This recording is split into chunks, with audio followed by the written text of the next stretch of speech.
एका मोठ्या जंगलात एक सिंह राहायचा. तो जंगलाचा राजा होता.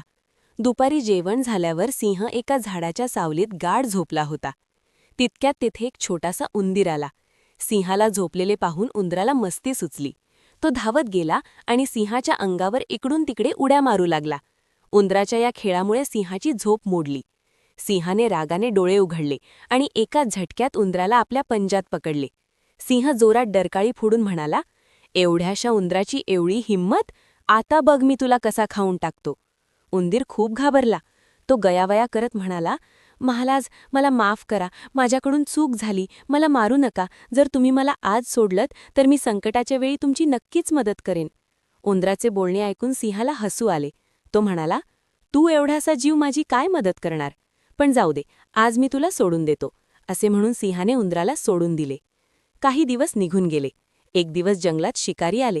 त्यांनी सिंहाला पकडण्यासाठी जाळे टाकले. बिचारा सिंह त्या जाळ्यात अडकला. त्याने सुटण्याचा खूप प्रयत्न केला, पण त्याला यश आले नाही. सिंह मदतीसाठी जोरात ओरडू लागला. सिंहाची डरकाळी ऐकून तो छोटा उंदीर तिथे धावत आला. त्याने पाहिले की जंगलाचा राजा संकटात आहे. उंदराने लगेच आपल्या टोकदार दातांनी ते जाळे कुरतडायला सुरुवात केली. बघता बघता उंदराने पूर्ण जाळे कापून टाकले आणि सिंह मुक्त झाला. सिंहाने उंदराचे आभार मानले आणि म्हटले, "मित्रा, तू तर माझे प्राण वाचवले. कोणी छोटा असो वा मोठा, संकटात प्रत्येकजण कामाला येतो हे आज मला समजले." त्या दिवसापासून सिंह आणि उंदीर पक्के मित्र बनले. तात्पर्य: कोणालाही कधीच कमी लेखू नये.